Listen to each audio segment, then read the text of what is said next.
Good evening, ladies and gentlemen. Thank you for joining me. My name is Teebor, and this is 8-Bit Armies by Petroglyph. If you're not familiar with Petroglyph, they made the game Grey Goo, which is a very similar vein to this game. This is a RTS game, similar in vein to the Command and Conquer games of old. The game is deceptively simple, but actually quite good fun. Now, I say that because if you watch any of the videos, it looks very, very basic, and as you'll see as we get into the game, it looks like a very basic game, but there is actually a lot of fun to it that could be had, both single player, co-op, skirmish, or multiplayer. Now let's just have a quick look at some of the options that are available to us. We've got the general options where we can control things like the tooltip, pop-up delays, scroll speed, whether or not the cursor is constrained to the game window, which is useful when you're running it in windowed mode. We've also got silhouettes and hints as well. We can also set the health bar display, so we can always have that displayed, or we can have it turned off, or as I normally have it left, and as a default it's set as damaged, so only when your units are damaged do they display their health. Under the graphics options, we've got the usual selection of options, pretty much everything that you can think of in there. I've got it currently set to 1920 by 1080. Quality settings I've got set to maximum, and I'm running the game in windowed and full screen borderless window, which is my favourite way of running games, because then I can zip outside the game and do something else I want to. I've actually got the anti-aliasing turned down. I have not bothered to adjust that because I quite like the styling of the game. But we've also got V-syncing as well, which is quite handy. We've got advanced options here, so we can adjust the level details for all the different textures, shaders and things like that, so we can mess around with those as much as we like. Under the audio settings, we've obviously got the master volume for the game, and we've also got the individual volumes that we can control for all the different things within the game. We can change all the key bindings, which is pretty helpful. These are very useful if you are very much somebody who likes to use keyboard shortcuts, switch your commands out to your units. I'm not going to go through all these, but the general stuff you'd expect there, such as unit assignments, stop, patrol, guard, moving. You can also set your waypoints, move your camera around, different build slots and things like that. So pretty much everything you would expect. And let's jump into the tutorial, just so you can see what the game's like.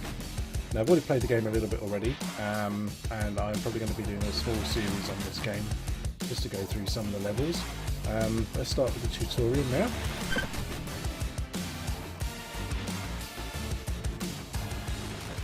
Okay, so it's going to just take us through the basics. So, Welcome Commander, we're going to show you how to build your base and train your troops for battle. So it talks about refinery and resources, so very much similar to Command and Conquer. We need to build and place down a refinery. We can place it in the green buildable areas, not the red areas. So you'll see it all grey out, it's actually all red out. I'm going to put the building over here. Constructing. That's slowly going to eat away at my resources until it's constructed. Doesn't take too long to construct. It also has a timer that you can see on the buildings, so you can only construct one building at a time. Refinery complete. Yep, there we go. Refinery's done. A little harvester comes out, goes to the nearby resource, and then returns back to the refinery once it's fully loaded. There we go. Right, now then we can build a unit factory. So we're going to build a barracks now. Constructing. Now, if you build multiple copies of barracks or any other unit production, it actually multiplies the speed of production. Only one of the units actually let's say units, one of the barracks actually complete. produces units that you're going to, like, a multiplier will appear above it, like 3 times, 4 times, depending on how many barracks or other buildings you've built. Right, so we're going to train some troops. So we've got one tab is a build tab, one tab is a units building tab, and we're going to build a machine gun infantry. You can set waypoints for the buildings to rally your troops to. You can't do it right at the moment. So we've got one production, we'll just produce 4 more. Can't control the units at the moment, as obviously we're just stepping through the tutorial. You have got a shortcut button at the top here for your harvesters, so when you click on that it will actually skip you to a harvester, which is quite useful if you've got multiple harvesters and a harvester being attacked. So now the units are built, we can now select the units, so we can group select, or we can individual select, or we can double click to select. We can use control and we can allocate them to a group, and I can just click off and press button 1 to get the units together in one group. Right, and we can now move to the enemy base. So I've not constrained my mouse to the game window, so let's just put that back for a moment. So this mode allows you to scroll by hitting the corners of the screen, which is kind of what you'd expect. And you can also use the cursor keys to move around as well. So let's send the troops into attack. They're just going to cruise on over here and basically unload with their grenades. And we'll just watch the base basically take your damage and slowly die. Whilst that's doing that, we can have a look around. So very nice looking voxel type map. Everything's a bit blocky, kind of like a Minecraft Trove type feel. Oh yeah, success! Tutorial is now completed. You're now ready for your first mission. Click on the tech tree to get an idea of what's available. So here you can see the tech tree, all the different buildings you can go through. So yeah, you can build your refinery, you can build power plants, barracks, motor pool, different types of turrets, air control to build helicopters, tech labs, and then radar missiles, and you can build nukes. Always a good favourite from the old Command & Conquer games. You've got armoured cars and tanks, engineers, rocket soldiers, machine gun infantry and artillery. So it's quite a small range of units, but really just kind of the units that you need. Machine gun infantry to take out troops, rocket infantry to take out buildings and tanks, tanks to take out other tanks and buildings, armoured cars to take out troops, artillery to just kind of do the damage to buildings. Everything that you kind of expect. And let's just complete the tutorial.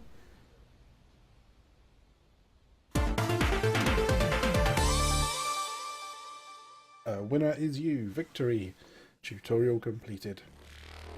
So you get your stats. The map shows you the locations of the players in the teams, and the number of resources collected, units created, structures built, how many units you've killed, and how many buildings you've destroyed. And that's it. It's as simple as that to get started. Now, when you actually start to progress within the missions, you've got 3 difficulty levels: beginner, normal and hard. Beginner level, as you can see, you can only retrieve the bronze star. For the normal difficulty, it unlocks the opportunity to get all 3 stars, but you have to achieve certain goals within that mission. So usually the bronze star is just complete the mission.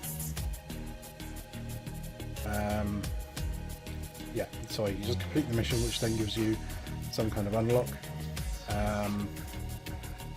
Silver will be something I've found usually it's something quite constraining, like don't train infantry, destroy enemy HQ, build only one refinery, don't train infantry.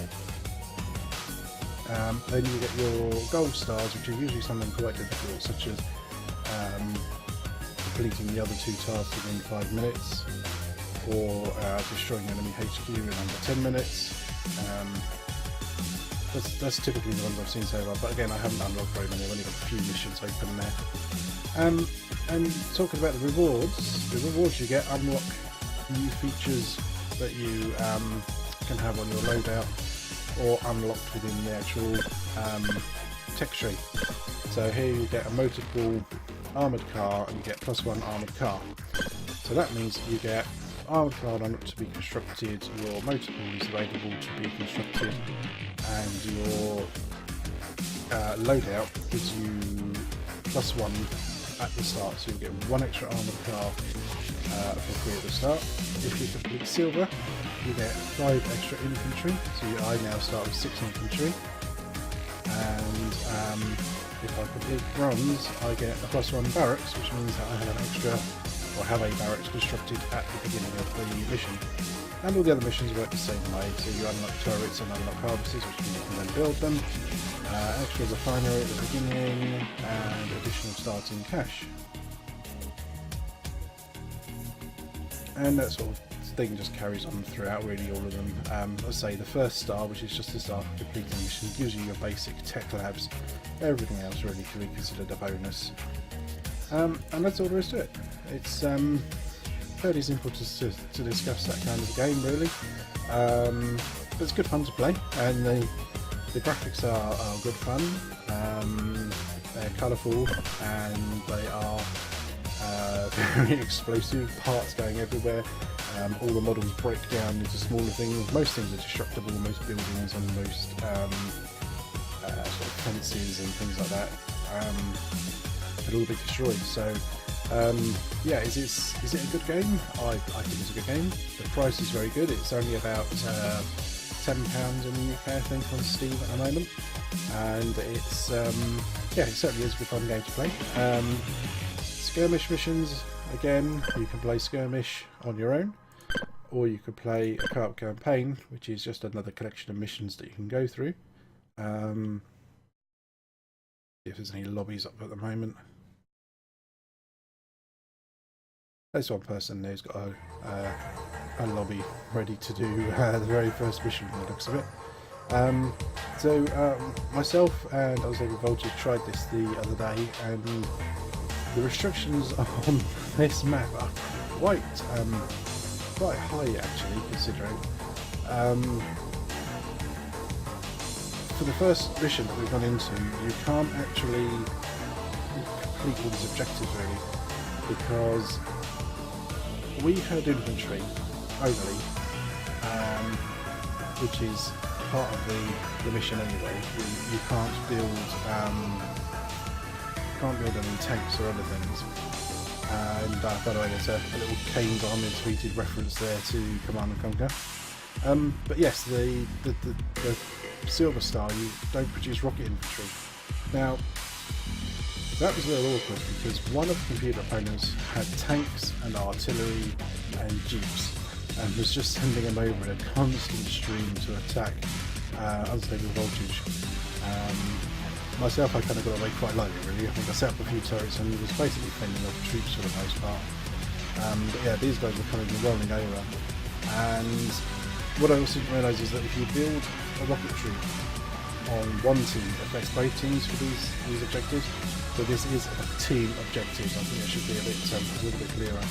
So yeah, we kind of suffered on that one, really. But that'd be something we'll probably come back to after we've done some more games.